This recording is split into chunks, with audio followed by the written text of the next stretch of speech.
Salut à tous, on se retrouve pour l'épisode 1820 du Zap Image. On commence aujourd'hui en ce samedi 14 mai avec des anniversaires et tout d'abord c'est le défenseur portugais de Manchester City, Ruben Dias, qui fête aujourd'hui ses 25 ans. Bon anniversaire à lui. Il y a aussi un autre grand défenseur qui fête son anniversaire aujourd'hui, c'est Marquinhos, défenseur et capitaine du PSG. Il fête aujourd'hui ses 28 ans, bon anniversaire au défenseur brésilien. Et pour finir c'est Aaron Ramsdale, le gardien de l'équipe de Arsenal, il fête aujourd'hui ses 24 ans. On va parler de cette belle affiche cet après-midi. C'est la finale de la FA Cup entre Liverpool et Chelsea. Donc finale de la coupe anglaise, coup d'envoi à 17h30 pour ceux qui veulent suivre cette rencontre à la télé. Donc on peut voir le palmarès de Chelsea. Donc Chelsea a déjà remporté 8 fois la FA Cup, peut-être la 9e cet après-midi. Donc la dernière c'est en 2018 et aussi en 2012. On peut voir aussi le parcours de Chelsea pour atteindre cette finale de FA Cup. On peut voir c'est comme que des tirages plutôt abordables. Bon, en demi-finale ils ont eu Crystal Palace, mais bon, Crystal Palace n'est pas non plus une énorme team en Angleterre. C'est peut-être la plus grosse équipe qu'ils ont rencontrée de leur parcours tout simplement en FA Cup. Donc là ça sera Liverpool en finale. Donc là ça sera bien sûr une autre histoire.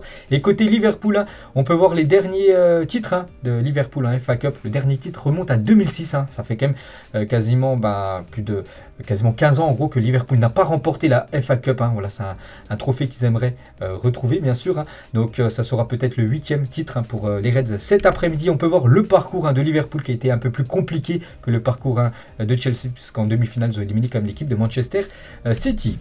On va parler aussi du programme en France, car vous savez aujourd'hui à 21h, c'est le multiplex, c'est l'avant-dernière journée de Ligue 1, la 37e. Regardez les 10 affiches, donc les 10 affiches commenceront toutes en même temps à 21h ce soir. Donc il y a des gros chocs. Pour moi, la plus belle affiche reste Rennes-Marseille, bien sûr, vu que c'est un match très important pour cette deuxième place, place qualificative pour la future Ligue des Champions. Mais vraiment, il y a de l'enjeu partout, que ce soit pour le maintien, que ce soit pour les places européennes. Donc voilà les gars, le gros programme pour cette journée de Ligue 1, la 37e journée de Ligue 1. Et un petit coup d'œil au classement, voilà, avant cette journée. Donc le PSG, on sait qu'ils sont en tête. Marseille les gars, 68 points, 3 points d'avance sur l'équipe de Monaco. On peut voir que Rennes les gars, avec leur contre-performance en milieu de semaine, donc sont toujours à la 5e position. Donc Marseille les gars, juste je pense rien qu'un match nul serait un bon résultat pour l'équipe de Marseille. Il faut absolument surtout ne pas perdre, et pour Marseille espérer un faux pas de Monaco. Monaco reçoit Brest. Monaco, n'oubliez pas, il reste sur 8 victoires d'affilée. C'est l'équipe en grande forme actuellement de la Ligue 1. Donc voilà, on peut voir dans le haut de tableau et bien sûr dans le bas de tableau, par exemple Saint-Etienne à 18e, il y a Lorient qui est devant eux, il reste 2 journées. Donc voilà, Saint-Etienne va vouloir battre l'équipe de Reims qu'ils affrontent. Geoffroy Guichard, n'oubliez pas que le match sera à huis clos. Et Lorient dans le même temps ira défier l'équipe de Bordeaux. Bordeaux c'est la dernière chance, même s'il s'impose. Bordeaux est quasiment sûr de terminer dans les 2 derniers de la Ligue 1. Donc en gros être relégué en Ligue 2 saison prochaine. Donc voilà, il y a pas mal de suspense bien sûr, même pour l'Europa League ou même pour cette 6e place qui est qualificative pour l'Europa Conference League saison prochaine. Donc voilà les gars, et on peut voir les unes aujourd'hui du journal L'équipe, plusieurs unes. Tout d'abord, plus dur sera la lutte tout simplement entre ce Rennes-Marseille bien sûr. Une petite déclaration de Bruno Genesio avant ce match ce soir. On va affronter une très bonne équipe de Marseille qui est très performante à l'extérieur. N'oubliez pas que Marseille c'est la meilleure équipe cette saison à l'extérieur dans le championnat français. Il faudra sortir un match exceptionnel, je crois. Mon équipe, l'OM, est une équipe que je respecte beaucoup, mais je sais qu'on a les armes pour les battre. Donc voilà, ça sera ce soir au Rosen Park. Il y aura une magnifique ambiance et il y aura beaucoup de supporters marseillais. Près de 1300 supporters marseillais sont attendus à Rennes samedi soir. Du côté du parcage visiteur, il y aura aussi peut-être pas mal de supporters marseillais dans les tribunes. En dehors du parcage visiteur, donc le Rosen Park sera guichet fermé ce soir pour ce Rennes-Marseille. La une du journal L'équipe version Strasbourg, fièvre européenne pour Strasbourg qui reçoit l'équipe de Clermont. Strasbourg aimerait accrocher tout simplement une place européenne saison prochaine. Une petite info les gars concernant cette équipe de Strasbourg qui présente son nouveau maillot domicile pour la saison prochaine. Donc peut-être Strasbourg les gars, qui ce soir joueront à domicile, et porteront ce maillot. Ça sera le maillot tout simplement de la saison prochaine. La une du journal L'équipe version Saint-Etienne, la peur du silence. Saint-Etienne reçoit l'équipe de Reims. Donc la peur du silence en gros, vu que le match sera à huis clos. Donc victoire obligatoire de Saint-Etienne s'ils veulent avoir encore l'espoir bien sûr de se maintenir directement et de ne pas passer par les barrages. Donc voilà, il va falloir battre l'équipe du stade de Reims. Et saviez-vous les gars, concernant l'équipe de Lyon, Lyon n'a jamais été dans le top 5 de la Ligue 1 cette saison, pour vous montrer vraiment la saison catastrophique de l'Olympique lyonnais. Lyon normalement ne va jouer aucune Coupe d'Europe la saison prochaine, même pas l'Europa Conference League, pour vous dire la saison noire de l'équipe de Lyon. Une petite info concernant le gardien de Lens, officiel Jean-Louis Leca est forfait jusqu'à la fin de la saison. Il s'est fracturé le doigt après une altercation avec Thierry Malsapina, entraîneur des gardiens du Racing Club de Lens. Donc en gros une altercation, c'est peut-être une bagarre, peut-être ils se sont poussés tout ça et il s'est fracturé le doigt. Du coup il est forfait jusqu'à la fin de la saison. On peut voir que c'est un peu chaud du côté de Lens. Et n'oubliez pas les gars, lors de cette journée de Ligue 1 et aussi en Ligue 2, donc c'est officiel dans le cadre de la journée mondiale contre l'homophobie du 17 mai et à l'occasion de la 37e et 38e journée de Ligue 2. Donc les maillots auront des numéros couleur arc-en-ciel ce soir. Donc les arbitres porteront également des brassards colorés. Donc ça avait déjà été le cas, je me souviens, la saison dernière. Donc ce soir, bien sûr, tous les flocages seront en mode arc-en-ciel. Il y a aussi une journée de Ligue 2 ce soir, c'est la dernière journée du championnat de 2e division française. Regardez toutes les affiches, on peut voir cet énorme choc. Donc tous les matchs auront lieu à 19h, 2 heures avant la Ligue 1. Donc Ajaccio-Toulouse, c'est tout simplement le premier contre le deuxième. Et donc c'est un match surtout très important pour Ajaccio-Toulouse, déjà sûr de terminer en tête et sûr de monter en Ligue 1. Mais Ajaccio les gars, ça la lutte avec Auxerre, il ne reste plus qu'une journée, n'oubliez pas c'est les deux premiers qui montent directement. Et le troisième jouera des playoffs, tout ça, donc c'est pas mal de matchs à faire et c'est compliqué bien sûr. En plus ils affronteront après le 18e de Ligue 1. Donc entre Auxerre et Ajaccio, c'est la lutte. Tout va se jouer ce soir. Donc Ajaccio joue contre Toulouse et Auxerre joue contre Amiens. Donc le verdict bien sûr on en reparlera demain de qui aura fait la belle opération bien sûr.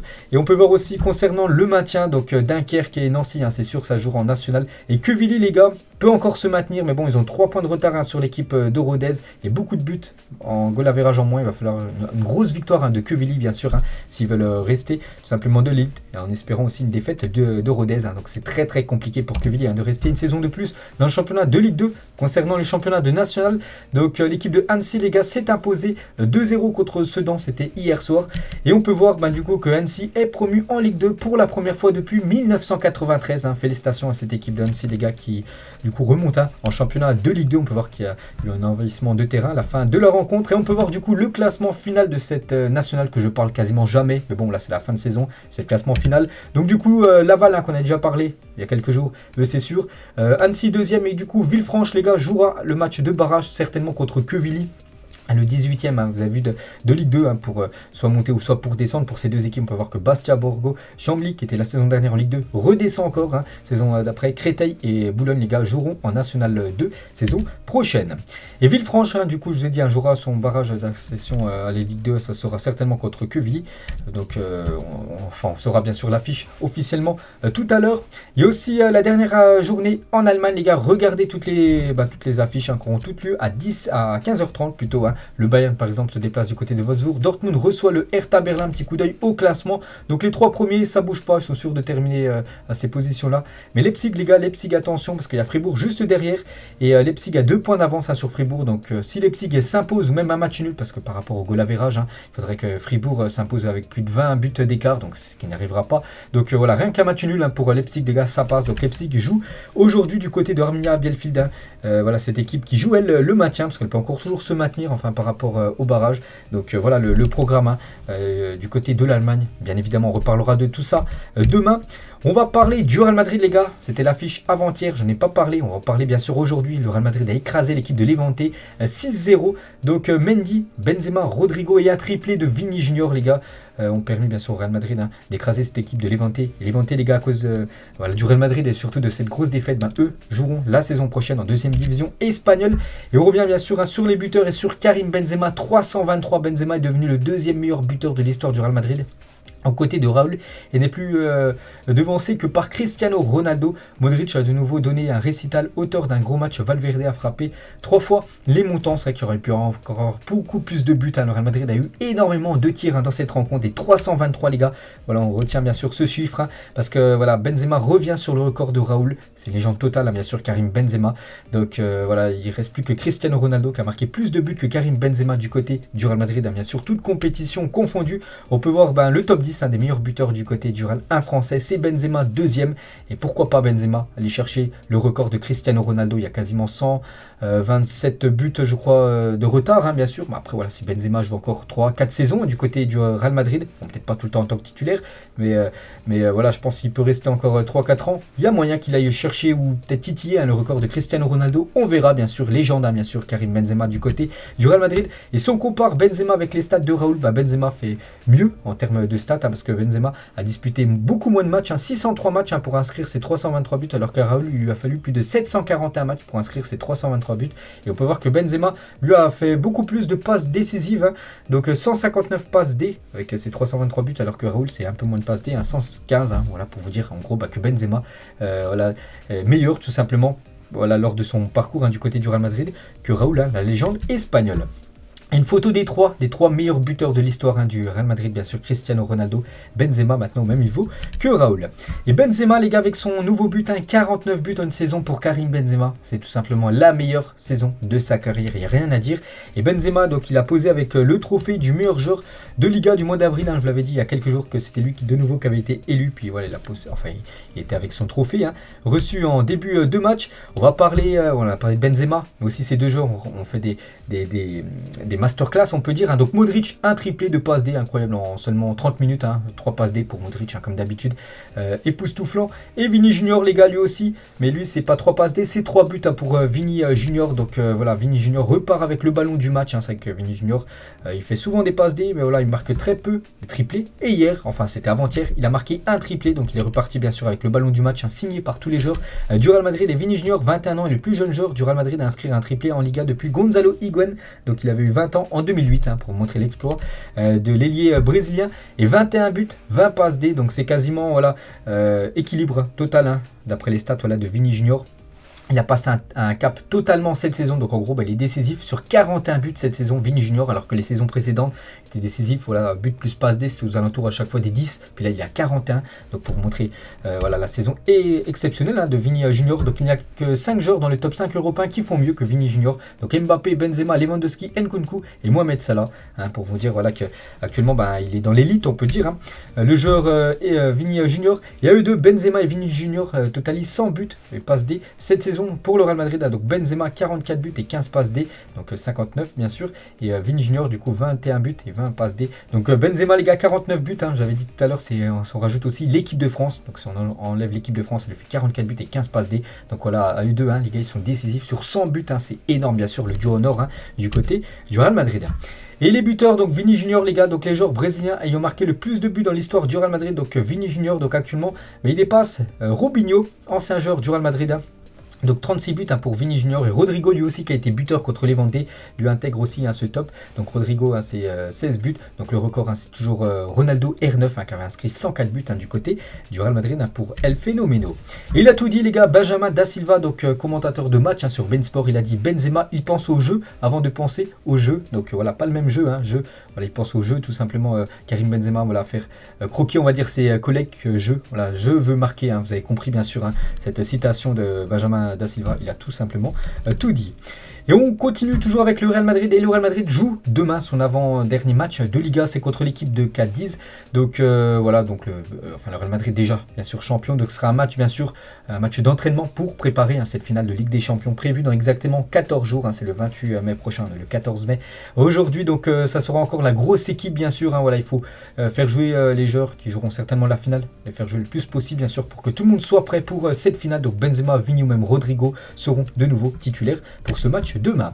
Et Eden Hazard les gars, Eden Hazard normalement devrait jouer quelques minutes demain, il se sent frais mentalement et après avoir retiré la plaque de sa jambe droite, hein, vous vous souvenez il s'est fait opérer là il y a quelques semaines, et du coup il devrait, bon pas commencer titulaire mais devrait jouer peut-être quelques minutes demain, donc ça c'est une bonne nouvelle hein, de revoir Eden Hazard sur les pelouses. Toujours avec le Real Madrid, un réel bonheur, l'interview exclusive d'Eduardo Camavinga à suivre dès demain, donc c'est aujourd'hui hein, dans France Football, voilà pour ceux qui sont intéressés les gars, vous pouvez acheter voilà France Football dans votre kiosque, et voilà il y a des interviews, hein, une interview plutôt de Eduardo Camavinga, voilà une petite info concernant le crack du Real Madrid, cette fois-ci en Espagne, hein, les journaux, toujours sur le Real, donc rénovation par acclamation. Donc tout simplement, on peut voir deux joueurs qui pourraient prolonger leur aventure. Et tout d'abord, c'est Vini Junior avec son triplé, bien sûr, qu'on a parlé il y a quelques instants. Donc le Real Madrid a fait une offre de contrat allant jusqu'en 2028 à Vini Junior. Le salaire proposé de 10 millions d'euros par an. L'objectif est aussi de faire passer sa clause libératoire de 350 millions d'euros à 1 milliard d'euros. Donc voilà l'objectif en gros du Real Madrid concernant le futur de Vini Junior, prolongé pendant de nombreuses années encore. La pépite brésilienne, toujours avec les journaux espagnols et toujours avec le Real Madrid, la une journal Marca aujourd'hui. Entretien exclusif avec Alan Kennedy, le dernier bourreau du Real Madrid lors de la finale perdue du Real Madrid 1-0 contre Liverpool. C'était en Ligue des Champions, c'était en 1981. Donc Benzema a le sens du but, il est capable de tout faire. Donc voilà ce que dit ce joueur, bien sûr, qui avait été le buteur bien sûr de Liverpool lors de cette finale en 80. C'était la dernière finale du Real Madrid perdue quand même en Ligue des Champions. Donc toujours avec cette finale les gars de Champions League, je l'ai dit, prévue dans 14 jours. Donc c'est officiel. Ça a été des rumeurs il y a quelques jours, je me souviens, j'en avais parlé. Donc ça sera bien l'arbitre français, il y aura un français lors de cette finale. Donc ça sera Clément Turpin qui arbitrera la finale de la Ligue des Champions. Donc pour ceux qui suivent le championnat de Ligue 1, on sait qu'on le voit souvent sur les pelouses. Donc ce sera lui qui sera au sifflet lors de ce Real Madrid Liverpool, et c'est officiel. Toujours avec le Real Madrid, on va parler de l'objectif ultime bien sûr pour le prochain mercato, Kylian Mbappé. Et le Real Madrid est de plus en plus optimiste et confiant sur l'accord avec Kylian Mbappé. Kylian est toujours en réflexion. Les derniers échanges ont été très positifs. C'est Fabrizio Romano qui dit ça. Donc optimiste en gros, ça veut dire qu'ils sont quasiment sûrs d'obtenir la signature de Kylian Mbappé. Donc même Fabrizio Romano confirme que le Real Madrid est plus confiant que jamais pour la signature de Mbappé. Donc voilà les gars, Mbappé, on sait qu'il n'a toujours pas prolongé du côté de Paris là dans un mois et quasiment 15 jours. Les gars, ça sera la fin de son contrat et normalement il devrait rejoindre cette équipe du Real Madrid. Ça se confirme jour après jour et tout indique que Mbappé va s'engager au Real Madrid. Donc la direction merengue est tellement sûre de sa venue que des moyens considérables ont été déployés pour annoncer sa signature. Donc en gros ils aimeraient faire des choses en très très grand. Donc lors de sa présentation du côté du Bernabéu. Donc voilà les gars, Mbappé toujours de plus en plus proche, on va dire, du côté de Madrid. Et Pochettino, les gars, donc sur l'éventualité que Mbappé s'exprime sur son avenir pendant les trophées UNFP. N'oubliez pas les trophées UNFP, c'est demain. Donc j'espère que non, parce qu'on sera au Qatar. Donc le PSG joue ce soir contre Montpellier. Et dès que le match est fini, toute l'équipe prend l'avion direction le Qatar pour 2 jours. J'avais dit pour faire pas mal de photos, des vidéos avec les sponsors, tout ça. Mais bon, Mbappé lui restera en France. Jusqu'au trophée UNFP, vu qu'il sera bien sûr récompensé. Donc il espère tout simplement que Mbappé ne dira pas sa décision demain. S'il y a une communication, on espère qu'elle sera positive pour le club. Donc en gros, qu'il veut prolonger. Mais il ne croit pas tout simplement que Mbappé dira tout simplement demain son avenir. Mbappé prendra certainement sa décision après le match contre Metz, le dernier match de Ligue 1 du PSG. Et l'international tricolore du PSG, Mbappé, va être sacré meilleur joueur de la Ligue 1 pour la 3e fois consécutive au trophée UNFP ce dimanche. Pourtant c'est demain les gars, il est avec 5 autres joueurs. Je sais qu'il y a aussi Wissam Ben Yedder, il y a aussi des autres joueurs que j'ai plus trop en tête. Mais du coup ça devrait être bien sûr Mbappé qui est quand même meilleur buteur, meilleur passeur du championnat. Et ça sera lui bien sûr qui sera élu, c'est quasiment confirmé par le journal Le Parisien.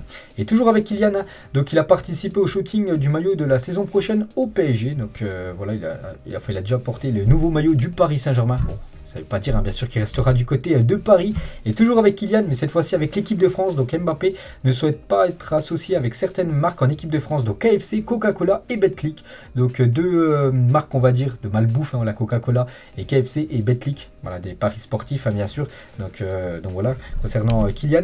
Et toujours avec lui, donc il veut un pourcentage sur les ventes de maillots à son nom en équipe de France. Il pourrait redistribuer l'argent au football amateur par la suite. Donc Noël Le Graët, le président de la Fédération Française de Football, pour l'instant refuse la demande de Kylian Mbappé. Donc voilà quelques infos sur bien sûr le joueur star du Paris Saint-Germain.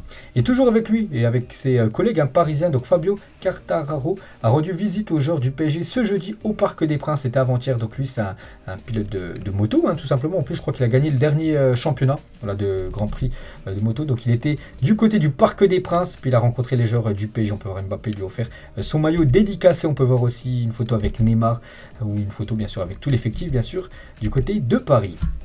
Donc toujours avec Mbappé les gars, donc si Mbappé venait à quitter le club, de Paris, donc le PSG devrait trouver son remplaçant. Et ça pourrait être ce joueur, les gars, Félix.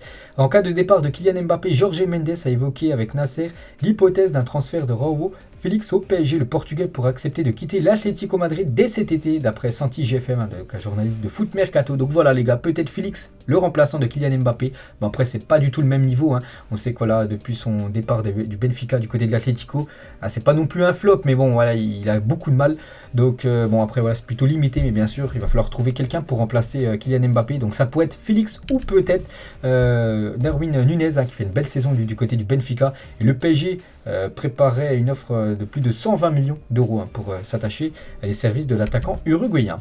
Toujours avec le Paris Saint-Germain, il va falloir aussi penser à changer l'entraîneur, un Pochettino qui sera licencié là en fin de saison. Donc Leonardo a rencontré Sergio Conceição en vue de la saison prochaine, la clause libératoire du coach portugais de 10 millions d'euros. Donc lui, c'est l'ancien coach de Nantes, actuellement coach de l'équipe de Porto. Il a remporté, hein, le championnat du Portugal là, il y a quelques jours. Et le PSG et surtout Leonardo s'intéresse à lui pour prendre l'équipe parisienne saison prochaine. Donc voilà, il n'est pas contre l'idée, hein, et le projet parisien. Donc voilà, lui serait plutôt pour, hein, venir du côté de Paris, bien sûr, ainsi vraiment ça venait à se confirmer. Donc voilà, peut-être le futur coach, hein, parisien, ça pourrait être le coach portugais. Toujours avec le PSG, une déclaration de Donnarumma: je veux rester au PSG, la concurrence avec Navas la saison prochaine, je pense que ça ne sera pas comme ça, le club va faire des choix, et c'est vrai que le PSG va trancher, hein, tout simplement pour ce poste de gardien qui a beaucoup fait parler, hein, cette saison. Donc le PSG espère se séparer de Keylor Navas, Sergio Rico, Bulka et Alphonse Areola pour ainsi faire passer Donnarumma en véritable numéro 1 de cette équipe parisienne qui a beaucoup de bons gardiens comme Keylor Navas. Donc il y a aussi Alphonse Areola, même Bulka maintenant le gardien de cette équipe de Nice. Donc voilà, tout le monde devrait être vendu à part Donnarumma qui deviendrait tout simplement saison prochaine le gardien numéro 1 de l'équipe parisienne, hein. Vraiment voilà, je pense que ce sera un bon choix. Le PSG doit vraiment trancher, ils doivent absolument avoir un gardien numéro 1 et éviter de faire comme ils ont fait cette année, hein, voilà, avec la rotation, hein, vous avez vu avec Donnarumma bien sûr et Keylor Navas, hein. Je pense que ça a été pour ça que souvent les gardiens sont passés à côté de leur match, hein.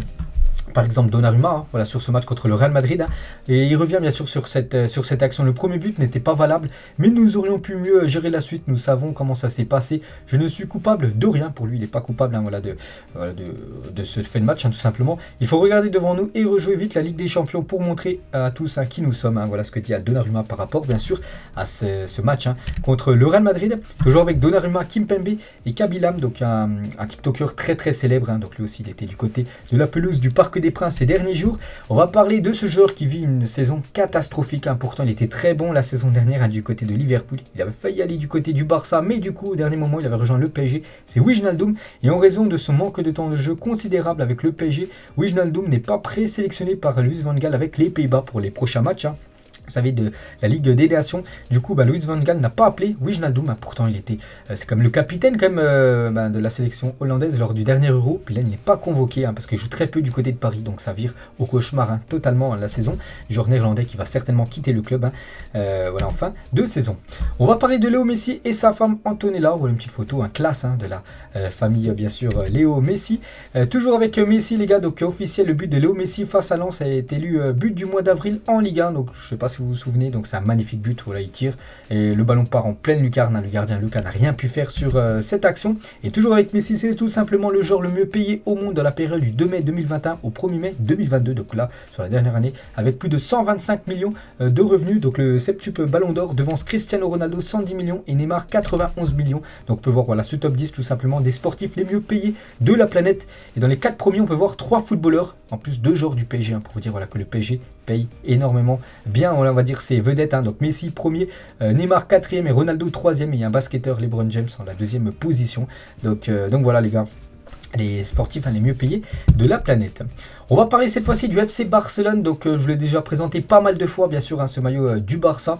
Donc voilà les gars, il va être officialisé là dans les prochains jours, hein. Donc le maillot domicile, le maillot extérieur et le maillot, le 3e maillot du FC Barcelone, la saison prochaine avec le nouveau sponsor, vous savez, un Spotify. Et toujours avec le Barça, et on va parler de la rumeur Lewandowski. Et Lewandowski se lève en une journal Mundo Deportivo aujourd'hui, la une journal sport, hein, toujours avec Lewandowski. Lewandowski plus près, le joueur informe le Bayern que sa destination sera le Barça. Nagelsmann, son entraîneur, ouvre la porte à un départ. Le Barça est optimiste, mais c'est que ça ne sera pas facile, hein, bien sûr, de faire venir Robert Lewandowski, hein, bien sûr, un serial buteur du côté du championnat allemand. Et Lewandowski a bien refusé de prolonger avec le Bayern Munich. Il ne veut pas continuer son aventure du côté de l'Allemagne. Il est en fin de contrat l'année prochaine.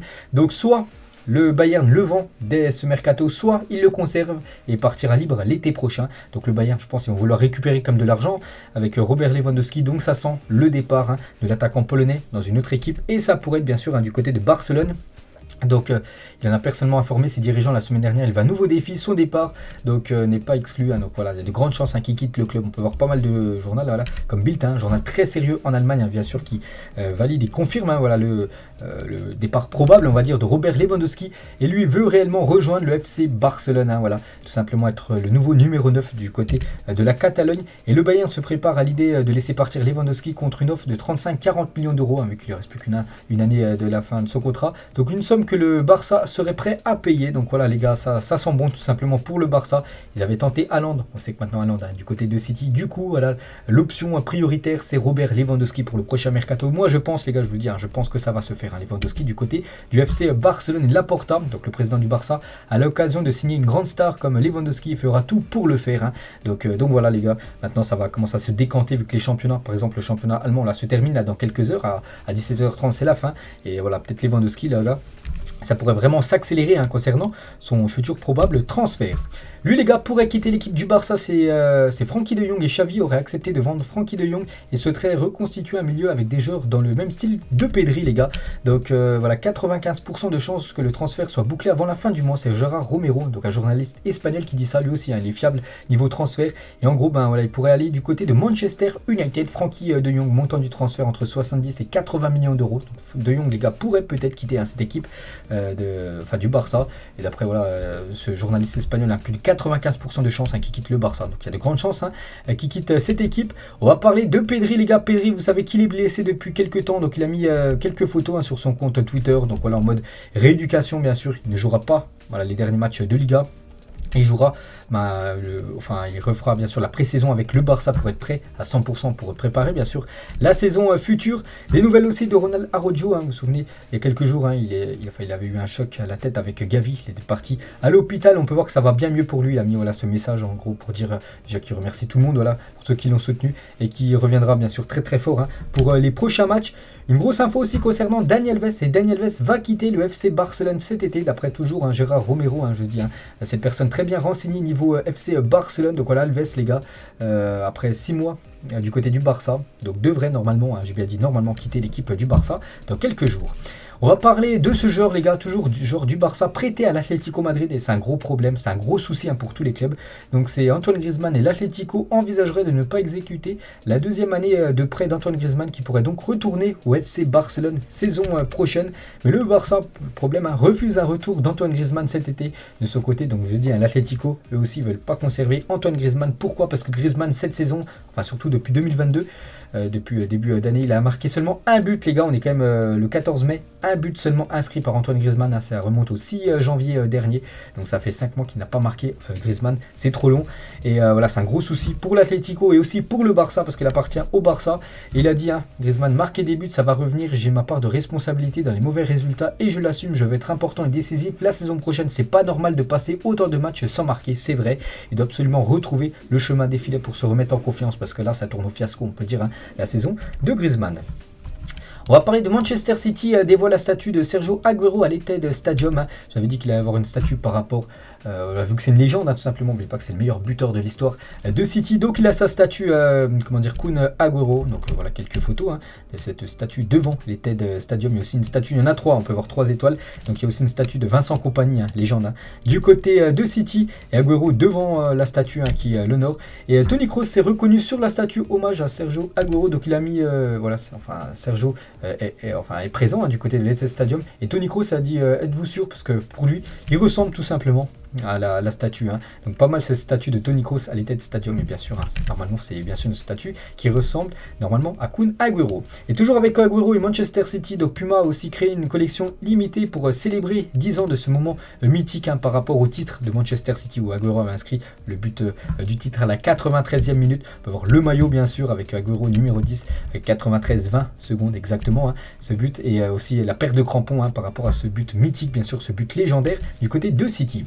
Toujours du côté de la Première Ligue officielle, Cristiano Ronaldo est élu joueur du mois en Première Ligue pour la deuxième fois de la saison. Félicitations à lui, donc il a reçu son trophée du joueur du mois d'avril, le mois dernier, c'est déjà le deuxième cette saison. Pas mal pour un joueur quand même de 37 ans, un joueur qui a des personnes qui disent qu'il est finito, pas du tout les gars. Félicitations et grand respect de nouveau à Cristiano. Et Ronaldo, c'est Erik ten Hag, le nouveau coach de cette équipe. Les Red Devils, les choses doivent changer comme lui le souhaite. S'il fait les choses bien, tout Manchester réussira. Nous devons croire que l'année prochaine, nous pouvons gagner des titres. Donc, d'après ses propos, Ronaldo dit qu'en gros, il sera encore joueur saison prochaine de Manchester. Donc après, ça reste à voir, vu que n'oubliez pas que Manchester ne jouera pas la Ligue des Champions saison prochaine. Donc Ronaldo, il a reçu son prix du joueur du mois d'avril, mais il n'est pas parmi les nommés pour le titre de joueur de l'année en Première Ligue. Donc Alexander-Arnold, Bowen, Saka, Owen Prince, Cancelo, De Bruyne, Salah et Son, les gars. Donc voilà les 8 joueurs qui peuvent remporter tout simplement le prix du meilleur joueur cette saison. Ça se jouera, je pense, entre Kevin De Bruyne et Mohamed Salah. Ça sera un des deux. Concernant le meilleur coach, donc ça sera, je pense, Guardiola, le coach de Manchester City, actuellement en tête de ce championnat anglais. Et concernant le meilleur jeune, on peut voir aussi toutes ces pépites comme Alexander-Arnold est nommé dans les meilleurs joueurs et nommé aussi parmi les meilleurs jeunes de cette saison. On peut voir aussi Mason Mount, Gallagher, même Phil Foden, l'attaquant de Manchester City. Lui aussi, les gars, réalise une saison exceptionnelle. C'est Christopher Nkunku pose avec son nouveau trophée du joueur du mois en Bundesliga, le mois d'avril. Et c'est déjà la 4e fois de la saison qu'il remporte cette récompense incroyable. Regardez, à chaque fois qu'il a reçu, bien sûr, cette récompense, il a fait la photo. Incroyable la saison. Donc Christopher Nkunku est bien évidemment dans la TOTS Bundesliga. Donc il y figure avec 3 Français. Donc Nkunku avec une note quand même de 96. Note générale, il y a juste Kimmich et Robert Lewandowski qui a une note plus haute que le joueur du RB Leipzig. Officiel, le Celtic est champion d'Écosse, donc ils sont champions devant le grand rival, les Glasgow Rangers, qui joueront une finale d'Europa League là, dans quelques jours. On va parler de la Juventus, saison blanche pour la Juventus, une première depuis 2011-2012, parce que vous savez, il y a quelques jours, les gars, la Juventus s'est inclinée en finale de Coupe d'Italie 4-2 contre l'Inter Milan. Du coup, saison blanche pour cette équipe de la Juventus, c'était plus arrivé depuis plus de 10 ans. Et félicitations à cette équipe de l'Inter, les gars, pour avoir remporté cette Coupe italienne. Et toujours avec l'Inter Milan, regardez à quoi devrait ressembler le maillot extérieur de l'Inter Milan saison prochaine avec le nouveau sponsor. N'oubliez pas que le sponsor actuel, Sinter, c'est la fin de Token, les gars, ça sera fini, ça sera maintenant Digital Bits, le nouveau sponsor de cette équipe. Regardez le futur maillot de Newcastle, c'est le maillot, je pense le maillot peut-être pas à domicile, peut-être le maillot extérieur. Bref, Newcastle devrait jouer sous les couleurs vertes blanches de l'Arabie Saoudite pour la saison prochaine. Vous savez qu'ils se sont fait racheter et du coup voilà, ça devrait être le maillot de Newcastle saison prochaine, bien sûr, avec les couleurs du drapeau de l'Arabie Saoudite. Vous vous souvenez de ce match, les gars? Je vous avais dit un match certainement truqué, ce 22-1. Le score du match qui a donné lieu à un 22-1 entre Arles et Septem a été gelé, le temps de découvrir s'il y avait fraude ou non. La commission de discipline va trancher rapidement et ainsi statuer sur une décision définitive, bien sûr, voilà, parce que ça a beaucoup fait parler, voilà, cette rencontre 22-1, parce que voilà, du coup Arles avec cette victoire du coup montait au niveau supérieur et du coup bien sûr ça a énormément fait parler, donc du coup ça sent le match truqué. Vaid Halilhodžić a rencontré Noussair Mazraoui à Amsterdam, donc voilà, pour ce joueur qui avait été écarté depuis quelques temps, voilà, de la sélection marocaine. Donc on peut voir, voilà, peut-être qu'il pourrait faire son retour tout simplement, peut-être jouer la Coupe du Monde. N'oubliez pas que Noussair Mazraoui devrait signer du côté du Bayern Munich. Et on va parler aussi d'Amin Harit, sera présent au prochain rassemblement du Maroc au mois de juin prochain. Le Marseillais et Vaid Halilhodžić ont récemment échangé par téléphone, donc bonne nouvelle pour le joueur de l'OM. Des nouvelles de Benjamin Mendy qui s'entraîne bracelet électronique à la cheville. Le joueur actuellement libre sous condition est toujours en attente d'être jugé pour des faits présumés d'agression sexuelle. Vous savez qu'actuellement il est de mauvais rats depuis pas mal de mois quand même. Donc voilà, il essaie de garder le rythme. Benjamin Mendy, on peut voir là qu'il s'entraîne avec sur sa cheville gauche, avec le bracelet électronique. Des nouvelles aussi de Fabregas. Fabregas a confirmé qu'il allait quitter Monaco cet été après une saison qu'il qualifie comme la pire de sa carrière. Il a dit au journal SoFoot, c'est la pire année non seulement de ma carrière mais aussi de ma vie, car lorsque je ne suis pas heureux dans le football, je ne suis pas heureux dans ma vie. J'ai beaucoup souffert cette année et c'était dur mentalement, il faut juste rester fort. Il a eu beaucoup de blessures. Fabregas, il a aussi dit, je suis reconnaissant que cela soit arrivé à 35 ans plus tôt qu'à 25 ans, quand il était au top de sa carrière, quand j'étais au sommet de ma carrière. Donc si vous regardez de cette façon, 19 ans, près de 900 matchs, avoir gagné pratiquement tout, Coupe du Monde, Euro, avec le Barça, beaucoup de Ligue des Champions, ça aurait pu être pire, bien sûr. Il a fait une magnifique carrière, mais là vraiment il arrive en fin de carrière et dit que ça a été sa pire saison depuis le tout début. Fabregas.